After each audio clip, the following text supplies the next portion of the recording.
안녕하세요. 워런 버핏처럼 매일 신문을 박준모와 함께 읽으면서 투자의 고수가 됩시다. 오늘 6월 28일 수요일 순서입니다.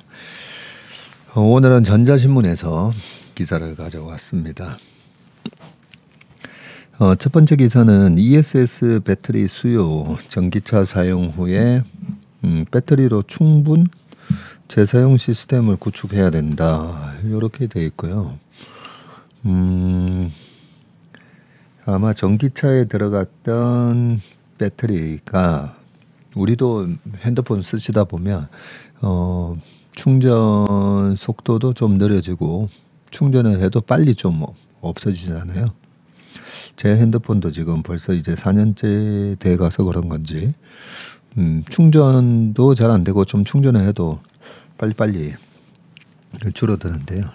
이렇게 되면 요걸 갖다가 ESS의 에너지 저장 시스템으로 돌려서 거기서 또 한번 재활용한다. 뭐 이런 걸 예전에 본 적이 있었던 것 같은데, 네, 그 관련된 걸 뉴스인 것 같아서 한번 보겠습니다. 요즘 워낙 이제 배터리에 대해서 관심들이 많으셔가지고 웬만하면 이 배터리가 막 이 산업이 진화하잖아요, 그죠? 이게 어떤 식으로 진화하는지를 확인해 보는 차원에서 배터리 관련된 기사가 나오면 꼬박꼬박 좀 챙겨볼 생각입니다. 박용성 한국 ESS 산업진흥회 고문이신데 전 교통안전공단 상임이사 분이셨군요. 27일 경기도 일산 킨텍스에서 열린 ESS 사업 본격화를 위한 업계 현황과 향후 전망 세미나에서 전기차 재사용 배터리의 ESS 활용 과제 및 전망을 발표하고 계시는 사진입니다. 2030년 에너지 저장 장치 ESS용 배터리 수요를 전기차 사용 후 배터리로 충족할 수 있습니다. 안전하게 관리되는 전기차 배터리는 ESS로 활용하기 충분한 만큼 전기차 사용 후 배터리를 ESS용으로 적극 활용할 필요가 있습니다. 라고 발표를 하셨네요. 전기차 사용 후 배터리를 ESS용으로 사용하기 위한 국가적인 시스템을 구축해야 된다고 또 강조를 하셨네요. 전 세계적으로 전기차 보급이 급속히 늘면서 사용 후 배터리 처리 문제가 이슈로 떠올랐는데 지난해 기준 전 세계 승용 전기차 판매 대수는 누적으로 1876만 4천 대라고 하네요. 지금 굴러다니는 전 세계에서 이미 판매돼서 굴러다니는 전기차, 근데 이제 승용 전기차입니다. 전기버스도 요즘 많이 나왔지 않습니까? 근데 승용 전기차 판매 대수가 누적으로 1876만 대네요. 1년에 팔리는 자동차 수가 한 7,500만 대에서 한 8천만 대 정도 된다고 말씀을 드렸었는데 전기차가 벌써 이렇게 많이 이제 굴러다닙니다. 전기차 배터리 용량을 평균 60kW로 가정할 때 현재까지 시장에 보급된 전기차 배터리 공급량은 1126GW로 추산이 되고요. 국내의 경우 지난해까지 국내 전기차 판매 대수는 누적 33만 6천 대로 전기차 배터리 공급량은 누적 20.1GWh로 추산된다라고 되어 있고요. 박고문은 세계적으로 1TWh가 넘는 전기차 배터리가 시장에 보급돼 있고 국내에서만 누적 20GWh 배터리가 깔려 있는 것이라면서 평균적으로 전기차가 10년 운행 이후 폐기된다고 가정을 하면 2025년 이후 최대 40GWh 넘는 사용 후 배터리가 전 세계에서 발생할 것으로 예상되어 이를 재사용하기 위한 방안이 시급하다고 지적을 하셨네요. 자동차 제조사들도 사용 후에 배터리 처리 문제에 직면하면서 재사용 방법을 찾는 것이 시급한 이슈로 떠올랐고요. 국내외에서 전기차 사용 후 배터리를 신재생 에너지 분야에서 재사용하는 실증 사례들이 나오고 있고 관련 제도도 만들어지고 있다고 합니다. 최근 몇 년간 전기차 급속한 증가와 향후 10년 동안 더 빠른 보급이 예상되면서 ESS를 위한 사용 후 배터리 공급은 2030년까지 연간 200기가와트시를 초과할 수 있다면서 맥킨지 예측을 봐도 2030년까지 연간 사용 후 배터리 발생량이 한 112기가와트에서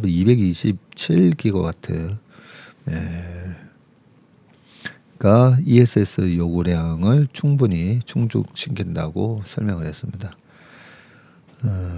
엄청난 양인데요, 보니까. 이어 잇따른 화재 문제로 ESS 활성화가 힘을 받지 못하고 있는데 전기차에 탑재되는 배터리는 물리적, 화학적, 전기적, 열적 충격에 대한 안정성 시험을 거치고 검사한 데이터는 교통안전공단 자동차 검사 정보 시스템에 저장되기 때문에 ESS용으로 사용될 배터리의 성능 평가 자료로 활용하기 충분하다면서 사용 후 배터리 수거와 잔존 가치 평가를 위한 제도가 만들어지고 있는데 이를 활용할 수요자가 있어야 하는 만큼 ESS용으로 적극적으로 활용해야 한다고 그렇게 말을 했네요. 일본이 2011년도에 그 동일본 대지진 있고 나서 그러고 나서 원전 발전을 확 줄이면서 그때 ESS 가정용 ESS를 설치하는 걸 갖다가 굉장히 많이 장려를 하면서 그때 당시에 삼성 SDI가 이 ESS를 많이 수출을 했었습니다. 그래서 가정마다 전기가 이제 심야에 많이 남아돈다고 했잖아요. 심야에 남아돌 때 전기를 이렇게 ESS에다가 저장을 해놨다가 낮에 활용하는 식으로 그런 식으로 아이디어를 내면서 이 ESS가 많이 그때 보급이 되고 우리나라에서도 ESS가 2016, 17, 18년, 19년 넘어가면서 계속 나왔는데 그때도 이 배터리에 대한 전방 수요에서 전기차뿐만 아니라 이 ESS로 나가는 부분에 대한 여러 가지 이제 장밋빛 전망이 많으면서 LG화학이 그때도 상당히 이제 부각을 받았는데 중간중간에 이 화재 문제가 많이 발생을 했었죠. 그러면서 이제 화재가 날 때마다 이제 주가가 확 빠지고 했었는데 이 화재를 예방하기 위해서 나온 조치 중에 하나가 100%다 완충하지 마라. 한 80%까지만 해라. 뭐 그런 이제 권고안이 내려가면서 지금은 약간 그게 이제 상식화돼서 그런지 화재가 좀 많이 또 줄기도 했습니다. 어쨌든 이 ESS를 전기 자동차에서 나오는 이 배터리를 ESS로 활용을 해야 된다. 이런 말씀을 하셨고요.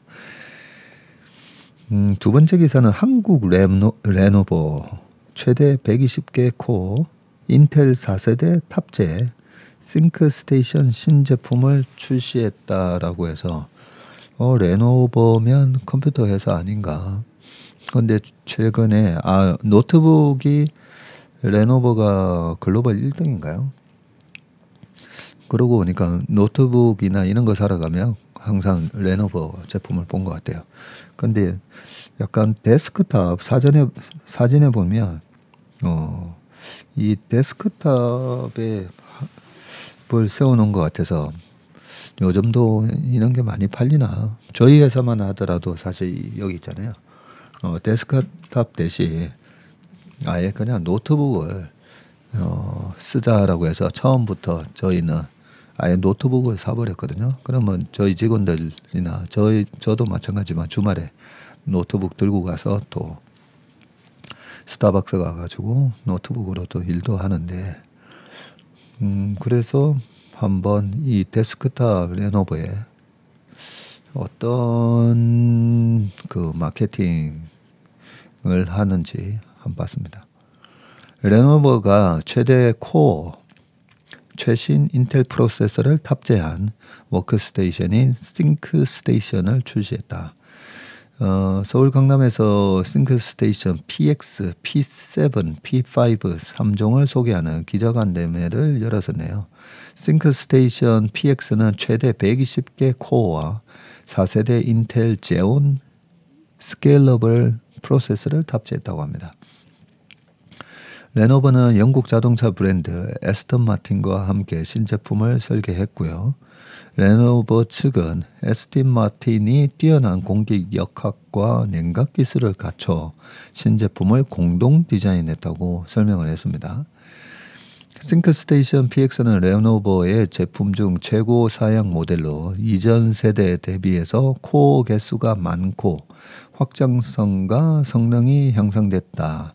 렉에도 최적화되어 데스크톱과 데이터 센터용으로 모두 활용 가능하다네요. 최대 4개 엔비디아의 RTX 6000 에이다 제너레이션 GPU를 지원하고 최대 4TB DDR5 메모리, 여기 DDR5 메모리가 들어가네요. 근데 최대 4TB네요. 그리고 PCLE 5세대를 기반으로 초고속 대역폭을 갖췄다고 합니다.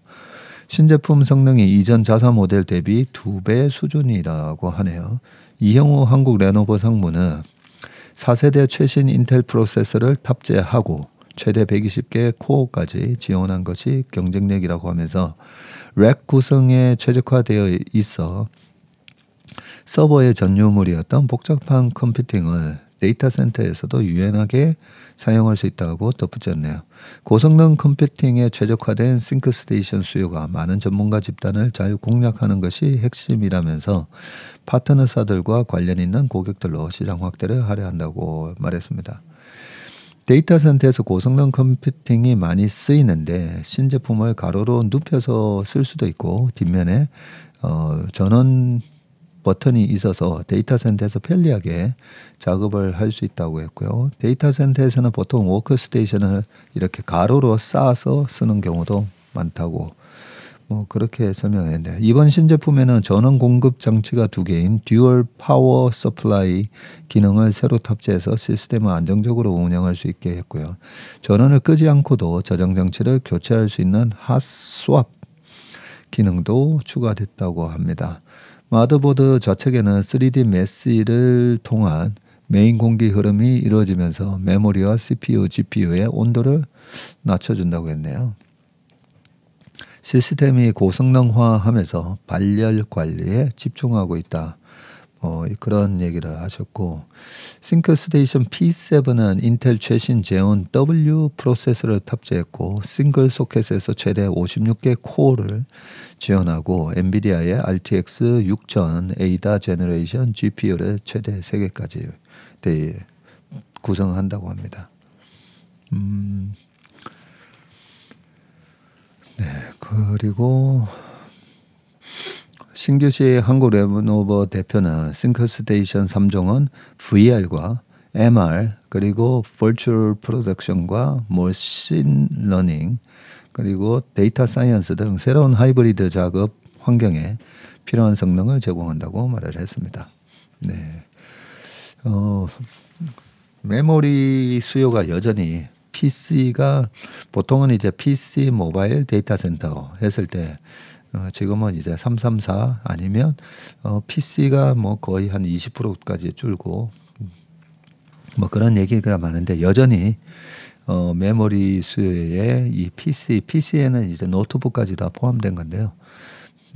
여전히 큰 수요를 차지하는 부분이다 보니까 이 PC의 최신 사양은 도대체 어떤 그런 규격을 갖고 나오는지 제가 그게 궁금해서 한번 봤더니 여전히 인텔 거 많이 쓴다 그죠?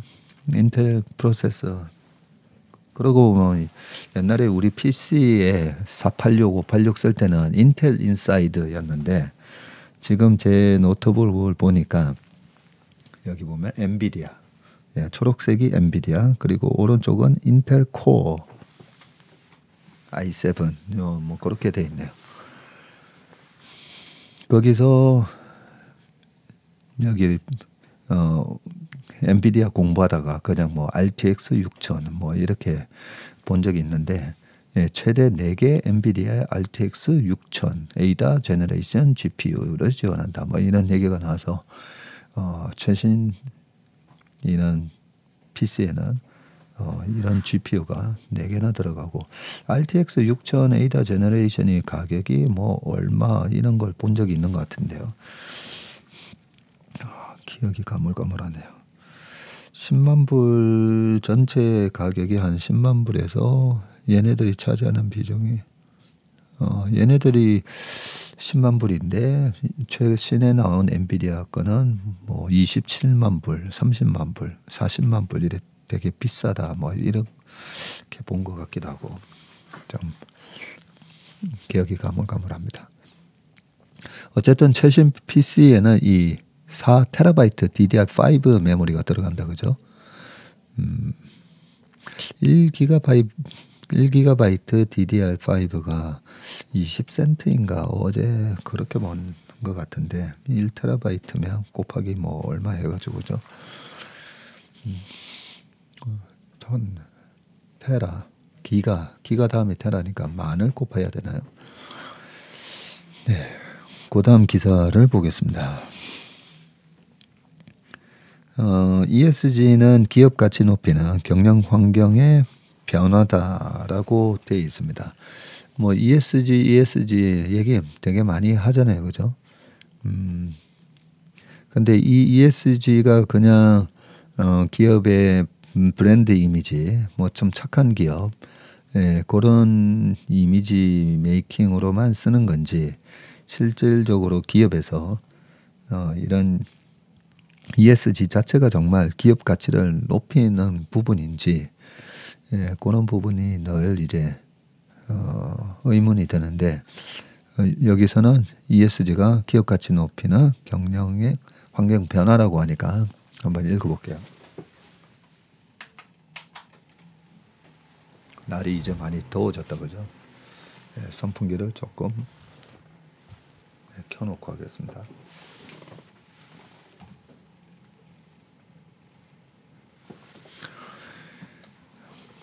ESG 경영이 지구촌 최대 화두로 떠올랐다. 지속적인 친환경을 내세운 ESG 경영은 하나의 트렌드를 넘어서 패러다임으로 자리를 잡았다. 불과 2, 3년 사이에 일어난 일이다.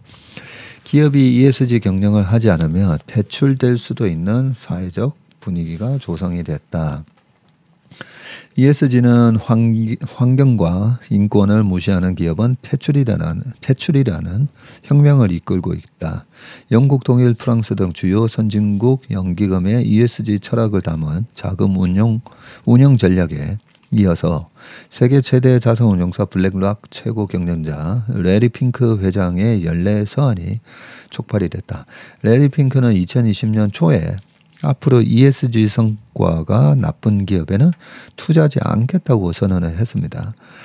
기업의 ESG 성과를 관리하라는 내용의 서한이었는데 기후변화와 지속가능성을 투자 원칙으로 삼겠다는 메시지였고요. 2021년에는 넷제로 탄소 중립 실천 계획 공개를 촉구하기도 했었습니다. 이 블랙락이 전 세계 지금 운용사 1등입니다.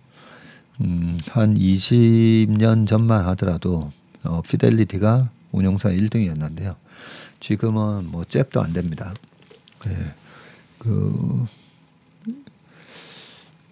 피델리티의 운용자산 규모가 지금 좀 가물가물하네요. 1,500억 달러였는지 그 정도라고 본 것 같은데 블랙락 같은 경우에는 어마어마합니다. 9천억 달러 뭐 그러니까요. 잠깐만요. 9천억 달러면 1,000조. 그러면 9천억 달러가 아니네요. 9천 빌리언입니다. 9천 빌리언. 그래서 9천 거의 이제 1경이 넘습니다. 지금 환율이 높아져가지고 그죠? 어마어마한 돈을 운용을 하고 있습니다. 아까 피델리티도 1,500억 달러가 아니라 1,500억, 1,500 빌리언이겠네, 빌리언. 잠깐만요. 네. 빌려. 네. 그 정도로 근데 블랙락이 왜 이렇게 운영하는 자산이 큰가 하면 ETF 때문에 그렇습니다. 그 중에 한 70%가 다 ETF고요. ETF 운용사가 크게 블랙락, 그 다음에 뱅가드, 그리고 스테이 스트리트 뭐 이렇게 이제 1, 2, 3등인데 자꾸만 우리가 이제 ETF를 많이 투자하시잖아요. 예전에는 액티브 펀드, 피델리티의 마젤란 펀드라든지 미래에셋에서 뭐 솔로몬 펀드, 뭐 디스커버리 펀드, 인사이트 펀드 이제는 남아는 있는 것 같은데 그 펀드 사이즈가 완전히 엄청나게 쪼그라들었습니다. 그런 액티브 뮤추얼 펀드를 하지 않고 지금은 ETF를 많이 하다 보니까 이 블랙락이 세계 최대 자산운용사가 됐는데 이 자산운용사의 CEO인 레리 핑크 회장이 이렇게 말씀을 하셨다는 거죠. 애플, 마이크로소프트 등 세계 최고 기업도 ESG 경영을 선언하면서 생존과 성장을 동시에 이뤄내야 하는 기업의 ESG 경영은 선택이 아닌 필수가 됐고요. MZ세대를 비롯한 디지털 기술 발전과 맞물린 소비자 인식 변화도 ESG 경영을 해야 살아남을 수 있다는 트렌드를 방증하고 있다고 합니다. 대한상공회의소 조사에 따르면 작년입니다. MZ세대 10명 중 6명이 ESG 실천 기업의 제품이 비싸더라도 구매할 의사가 있다고 응답을 했네요. 기업의 바람직한 역할을 묻는 질문에는 투명 윤리 경영 실천이라는 응답이 높게 나왔습니다. 끝이 보이지 않는 구직의 터널을 감내하는 청년들도 윤리 경영 실천에 주목한다는 것은 시사하는 의미가 크다고 합니다. 투자자뿐만 아니라 소비자도 기업의 사회공헌 기여도까지 중요하게 평가를 하고 있고요. 이제 투자자와 소비자는 똑똑해졌다. 소비자는 좋은 기업의 제품을 구매하고 투자자는 사회적 물의를 일으키는 기업에 투자하지 않겠다는 것이 ESG의 트렌드이자 패러다임이고 변화된 경영 환경이다. 그렇다. ESG는 이제 선택이냐 필수냐를 떠나 착한 기업을 위한 경영 환경의 변화다. 기업이 성장하고자 한다면 ESG 경영 환경의 변화에 대응해야 한다.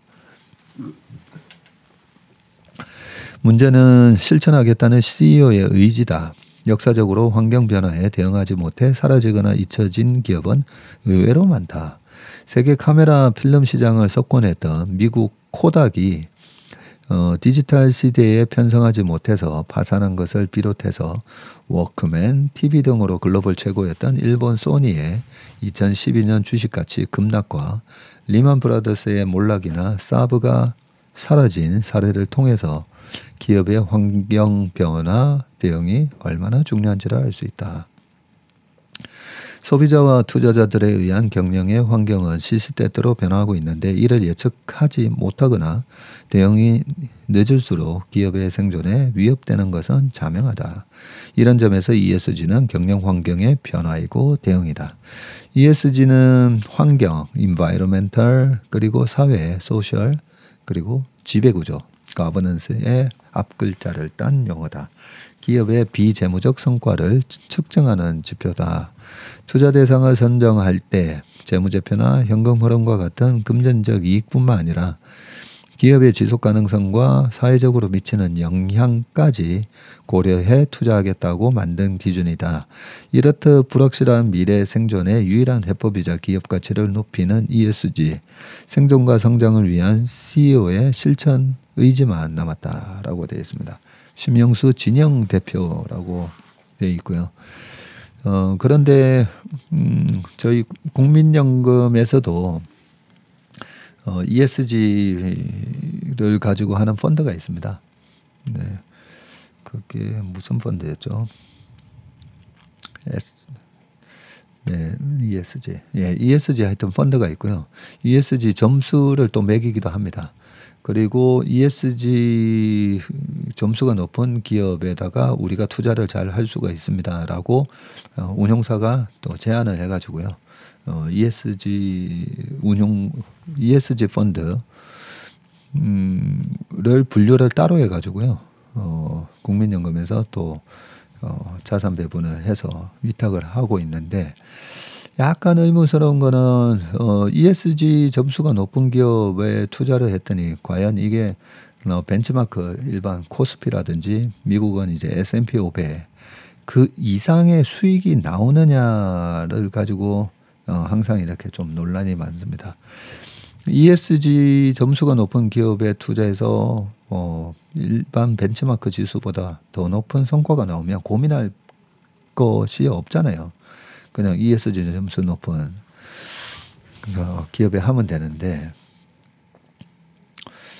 그런데 요게 평가를 할 때도 약간 주관적인 판단이 들어갈 수도 있습니다. 네, 약간이 아니라 많이 들어갈 수가 있습니다.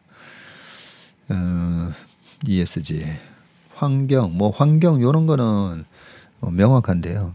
그런데 이 소셜, 사회 책임 이런 부분이 있어서 대주주의 무슨 사건이 하나 있으면 ESG 점수가 확 떨어지면서 그러면서 비중을 줄여야 되고, 그런 이슈가 나왔을 때 주가가 떨어졌을 때 사실은 그럴 때가 매수 타이밍인데도 점수를 뒤늦게 반영을 하면서 재판에 회부됐다든지 여러 가지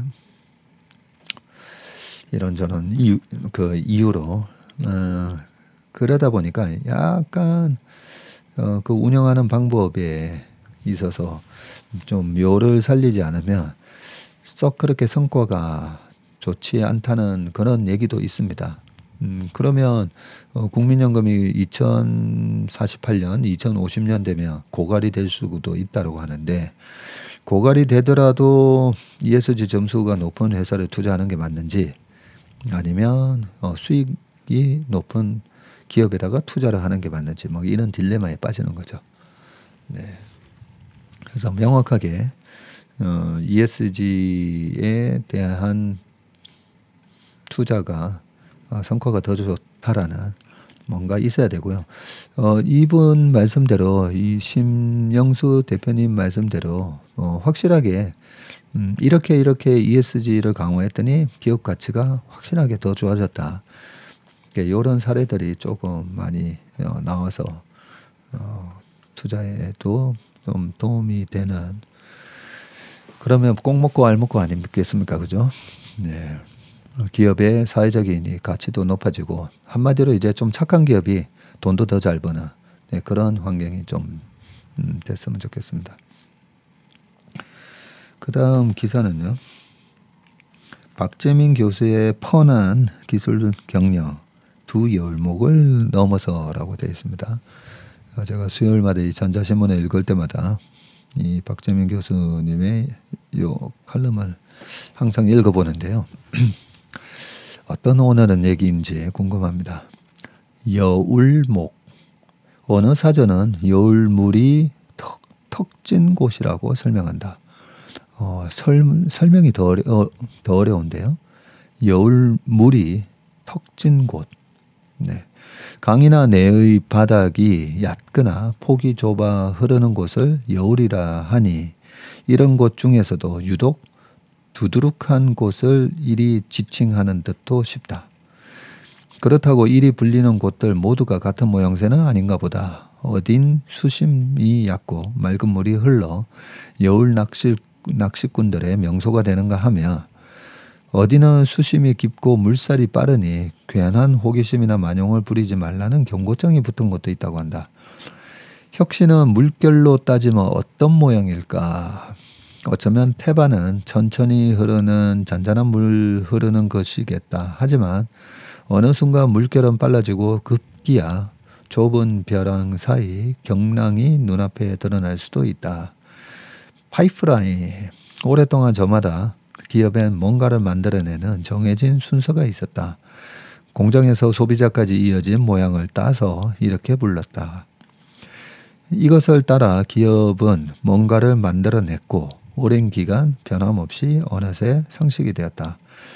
그렇다고 변화가 없는 건 아니었다. 종종 더 나은 파이프라인을 찾아낸 기업이 생겼고, 이걸 더 잘 운용하면 할수록 시장에선 승자가 될 수 있었다. 파이프라인 하니까 바이오 기업들 IR을 들으면요. 그 바이오 기업들이 여러 가지 이제 파이프라인을 소개를 합니다. 우리가 지금 5개의 파이프라인을 가지고 있는데 지금 뭐 알츠하이머병에 대한 신약 개발은 전체 한 15년의 이런 마일스톤 청사진 그런 그림 속에 계획 속에 지금은 임상 1상 단계에 있습니다.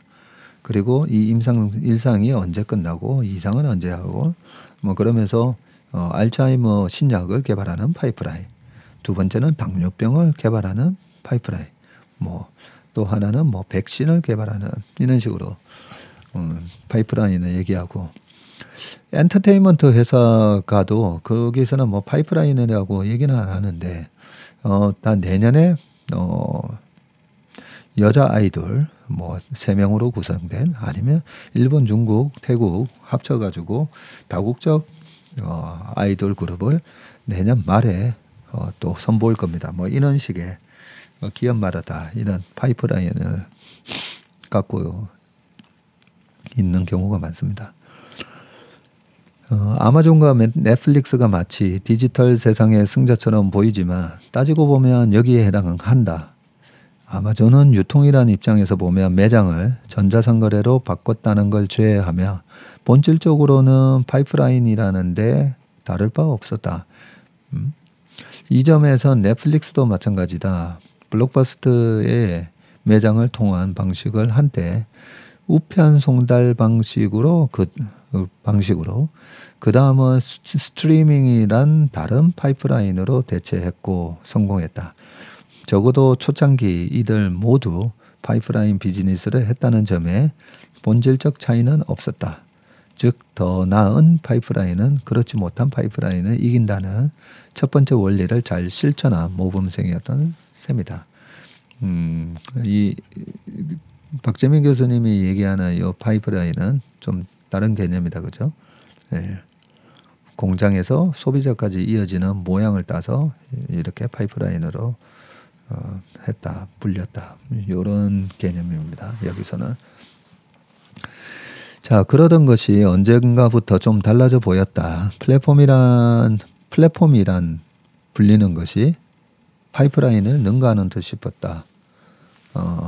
플랫폼이라 불리는 것이 파이프라인을 능가하는 듯 싶었다. 하지만 플랫폼이란 것이 그전에 없던 것도 아니었다. 쇼핑몰을 한번 떠올려 보라. 이곳에 상점들과 소비자들이 모이는 기차역 같은 곳이었다. 신문이라는 것도 마찬가지다. 구독자와 광고주를 연결했고, 하지만 IT와 결합되면서 뭔가 양상은 달라졌다. IT가 만든 플랫폼을 훨씬 더 간단하고 저렴하게 구축하고 네트워크 효과는 거의 비용 없이 확장할 수 있었다. 실상 페이스북은 콘텐츠를 만들지 않고 구글은 웹페이지를 만들지 않았다. 요 얘기 많이 나오죠. 실제 플랫폼 기업들 보면 페이스북의 콘텐츠는 누가 만들죠? 페이스북 가입자들이 열심히 만들고 유튜브도 마찬가지죠. 구글에서 만들지 않고 이제 많은 사람들이 유튜버들이 유튜버 콘텐츠를 만들어내지 않습니까? 그게 이제 대단한 콘텐츠인 거죠. 애플과 안드로이드는 앱을 독점하지 않았지만 노키아와 블랙베리를 단숨에 능가했고 에어비앤비는 이 방식으로 어떤 호텔 체인보다 빠르게 객실을 확장을 했다. 누군가는 그래서 이걸 두 번째 물결이라 불렀고 파이프라인에서 플랫폼으로 라는 슬로건은 새 비즈니스 모델의 정설이 되는 듯 싶었다. 여기서 우리가 참 중요한 개념인데요. 저는 이제 플랫폼 아류작들 그리고 뭐 아류작이라고 얘기하기는 좀 그렇지만 분명히 플랫폼처럼 보이는데 실제로는 플랫폼이지 않고 약간 구닥다리 여전히 구닥다리 비즈니스처럼 보이는 기업들이 꽤 많습니다. 근데 약간 플랫폼이라는 그런 틀을 갖고 있기 때문에 한 번씩 우리가 착각할 수 있다고 보는데 예, 그런 의미에서 사실 그 쿠팡이 100조에 상장됐을 때 제가 참 많은 일자리를 창출해 주셔서 감사하지만 쿠팡을 100조에서는 사지는 않습니다라고 얘기를 했던 것 중에 하나가 이 플랫폼 기능이거든요. 애플하고 안드로이드 앱은 수많은 또 앱 개발자들이 들어와서 거기다가 앱 개발을 해놓고 그걸 쓰는 사람들이 다운받아서 돈을 내면 그 중에 30~40%를 애플하고 안드로이드가 구글이 가져가잖아요. 그게 이제 플랫폼 비즈니스인데 쿠팡을 보면 로켓 배송. 근데 로켓 배송을 하기 위해서는 엄청난 이 물류 인프라를 또 깔아야 되잖아요. 물류 인프라를 누가 그 플랫폼을 이용하는 사람이 까는 게 아니라 쿠팡에서 엄청난 돈을 들여서 깔아야 됩니다. 그리고 인건비 높아질 때마다 그 인건비 다 감당을 해야 되죠. 그리고 조금이라도 빨리 하려다 보니까 로켓 배송을 위한 그 트럭들 많아야 되고 조금이라도 빨리 배송하려면 서울 근교에 물류센터가 있어야 되고 지금 제가 보니까 뭐 이마트나 예전에 백화점이나 큰 차이가 없더라고요. 그냥 집으로 배달해 준다는 거. 근데 그 배달을 해주는 걸 그 플랫폼 이용자가 이렇게 배달을 해주면 모르겠지만 그걸 다 이 플랫폼 운영자인 쿠팡에서 자기 돈으로 다 해야 되다 보니까 그래서 이제 적자가 많이 났지 않습니까? 그런 모습이면 저는 이게 플랫폼 기업이라고 볼 수는 없다라고 보고 그냥 전자상거래 기업인데 이 전자상거래의 어떤 강력한 경쟁력을 가지고 있는 그런 그런 포인트가 없다라고 저는 보는 거죠. 그런 식으로 앞으로도 플랫폼 기업인 것처럼 나오는 수많은 분야에서 그런 기업들 많이 나옵니다. 뭐 의료 분야에도 나오고 있고요. 뭐 여러 많은데 방금 이 기사처럼 앱을 독점하고 있지만 실제로 거기서 뭐 만드는 거 없고 구글하고 페이스북은 콘텐츠를 만들지 않는다. 그 중요한 부분은 우리가 기억을 하셨으면 좋겠습니다. 하지만 이게 다일까? 물론 이렇게 혁신이 멈출 리 없었다. 지금 비즈니스들을 한번 보라. 아마존이 파는 제품 중 절반은 인공지능 추천 엔진이 제안한 것이다. 페이스북은 20억 명이 넘는 가입자들이 뭘 하고 누구와 친구고 어디를 여행하고 어떤 영화를 보고 어떤 음악을 듣고 어떤 브랜드에 관심 있는지 알 수 있다. 물론 멋진 제품과 대체할 수 없는 서비스는 번영할 것이라는 점엔 변화가 없겠다. 하지만 그 사이 물결은 새 갈림길로 들어서는 듯 보인다. 즉 고객 지향이란 단어는 같을지 모르지만 고객이 뭘 원하는지 아는 곳과 고객에 이런 게 있어요란 물음을 기다려야 하는 곳 말이다. 막연히 막 차려놓고 고객이 찾아와서 혹시 이런 거 있어요라고 하는 곳인지 아니면 고객이 뭘 하는지 다 알아가지고 딱 어떻게 제가 이거 살지 어떻게 아셨어요? 이런 식으로 하는 그 두 큰 갈림길에 어떤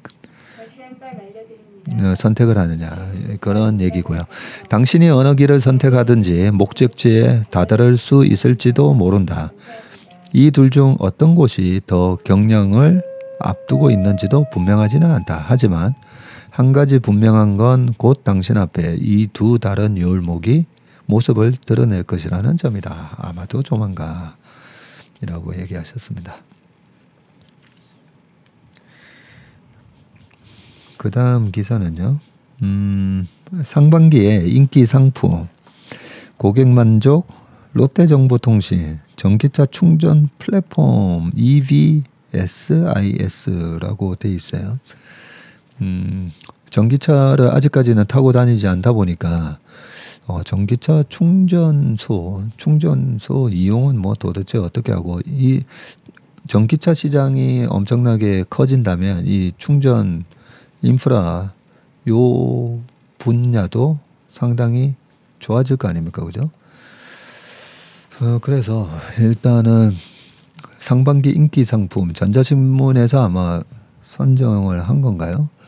네, 여기서 고객만족 롯데정보통신이라고 되어 있으니까 한번 보겠습니다. 롯데정보통신 자회사네요. 자회사의 EVSIS는 최첨단 기술과 고객 친화 서비스를 결합한 전기차 충전 플랫폼을 만들었고요. 최근 국내 전기차 이용 고객이 증가하면서 늘어난 전기차 충전 인프라 수요에 대응하기 위해서인데, 충전기의 기술성, 전문성, 안정성에 대한 소비자 고민을 해결하기 위한 롯데정보통신의 기술과 노력을 담았다고 하는데, 이 이름이 전기차의 EV와 오아시스의 SIS의 합성어네요. 도심 속에 이제 오아시스라는 거네요. 예, 도시 속 전기차 이용 고객의 충전 인프라에 대한 갈증을 해소해 준다는 의미를 담았다고 하네요. 국내 최초 전기차 충전기 전문 기업으로 올해 3월 중앙제어에서 EVSIS로 사명을 변경했네요. 회사 측은 브랜드와 동일한 사명 변경을 통해서 전기차 충전 시장 선도 기업으로서 전문성을 강화하고 시장 진출 및 충전 플랫폼 기업 전환에 따른 브랜드 경쟁력을 높이는 데 주력할 계획이다라고 했네요. EVSIS는 EVSIS라고 부르는 게 낫겠네요. 충전기 제작부터 설치 후 유지 보수까지 전 과정을 직접 관리하네요. 전기차 충전 플랫폼 전기차 충전 EVSIS 전기차 충전 플랫폼은 충전기 제조와 공급, 설치, 유지 보수에 이르는 엔드-투-엔드 서비스를 제공할 수 있다고 하고, 원격으로 충전소와 충전기 현황을 관리하는 것이 특징이라고 하네요. 네.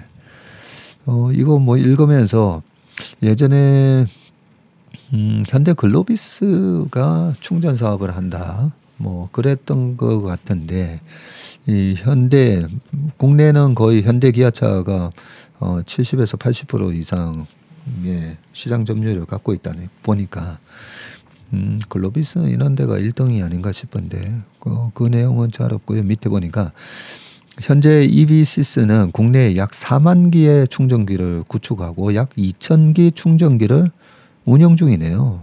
그래요? 올해 안에 운영 대수를 4,000기까지 확대할 계획이고, 이 중 60% 이상을 중급속 이상의 급속 충전기로 구성한다는 계획이네요. 전국 곳곳의 백화점, 롯데백화점, 롯데마트, 홈플러스와 같은 도심 속 유통업체나 공용 주차장, 아파트 단지 등 고객의 접근이 쉬운 주요 거점에서 이용할 수 있다라고 되어 있습니다. 네. 하긴 캡티브 마켓이 있네요. 롯데그룹이니까 롯데백화점, 롯데마트, 홈플러스도 아마 인수됐나 봅니다. 그리고 롯데캐슬 아파트도 있으니까 그죠? 네. 나머지 부분은 한번 읽어보시면 좋을 것 같습니다. 그리고 마지막 기사는요, 양자 암호 키 분배라는 기사인데, 양자 역학 이런 얘기 좀 많이 하고 있잖아요. 여기 보면 양자가 뭔지 그런 설명도 좀 되어 있으니까 더 이상 쪼갤 수 없는 그런 얘기도 있으니까 한번 상식 차원에서 한번 읽어보시면 좋을 것 같습니다. 네, 오늘 웜의 신박 순서는 여기까지 하겠습니다. 오늘 하루도 화이팅 넘치는 한 주 하루 되시길 바라겠습니다. 고맙습니다.